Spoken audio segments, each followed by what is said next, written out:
Sanibonani, ngiyanibingelela kwi-South Africa yonke jikelele. Namhlanje nginibingelela ngijabule futhi ngithokozile kakhulu ngoba nginiphathele indaba ezimnandi ezidlula zonke indaba engingiphathele zona. Bafowethu seyifikile lezo nsuku lezo ezayilinto noma ubani kuwona wonke umhlaba uzoqopheka umlando ongakazi uzowenzeka. Ngizolithulela i-album kaMthandeni entsha sha yakulonyaka 2017. Isihloko sayo sithi iTHOUSAND. Nithi ngimshayele utheshayo umyekele ngimyekele uthethe naye ngimshayele uthethe mami ngimshayele Bafowethu, le album le ngizoyihambisa mina kubantu noma ngizoyiletha mina kubantu. Mina mathupha ngomthandeni ngizoyisa kubantu. Ngizobe ngingahambi ngefortuna yami, ngizobe ngingahambi ngequantum lami, ngizobe ngingahambi futhi ngeinyawo ngeabita yami. Ngizobe ngihamba ngendize nophephele emhlane. Ngizoyibona iyehlela kwamaye mhla ka-3 June izobe iphuma le album. Zababili nje, zababili ngani zababili, zababili nje, zababili ngani zababili, zababili nje, zababili ngani zababili.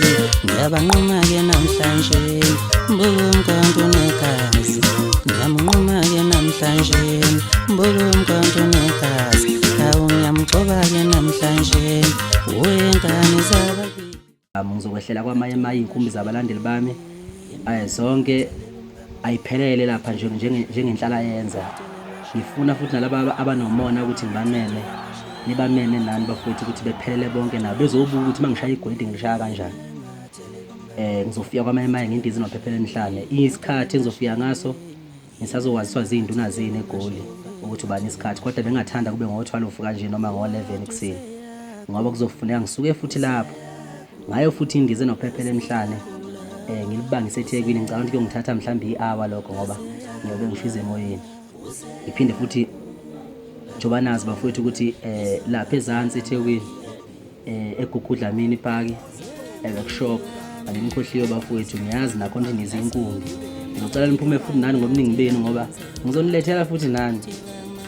Ngizokwehla ngayo futhi indize nophephele emhlane lapha eThekwini mhla ka-3 June. Ngizobe ngifike qathatha. Ngizolibona ibhano emakhandeni ngiqale lirawunde phezulu kweTheku lonke liphelele, lirawunde phezulu kweTheku lonke njengoba naseGoli kuzoba njalo, uzorawunda iGoli lonke liphele. Umlando-ke lo bafowethu, umlando kaMaskandi-ke bafowethu asiyiqhenye ngawo ngoba uMaskandi into ebukela phansi kakhulu. uMaskandi ubukela phansi kodwa ukufika kaMthandeni igcokama elisha kulo mculo kaMaskandi kushintsha izinto eziningi. Kuningi okusazoshintsha-ke nakuyi-album nje angithandi ukunaba kakhulu ngoba kushintshe kakhulu.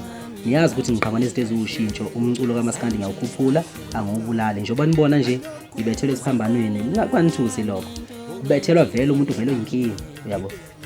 So bafowethu ngicela bafowethu mhla ka-3 June sonke bafowethu sibambe i-online ababheke izitolo, sibambe online ababheke kwamaye nababheke eThekwini workshop bafowethu ngobuningi bethu ngoba umlando uzoqopheka la. Nami yangithusa lento. Ikuphi ingezo amanzi akuphi? Ikuphi ingezo? Awu amanzi akuphi? Amanzi akuphi? Ingezi kuphi?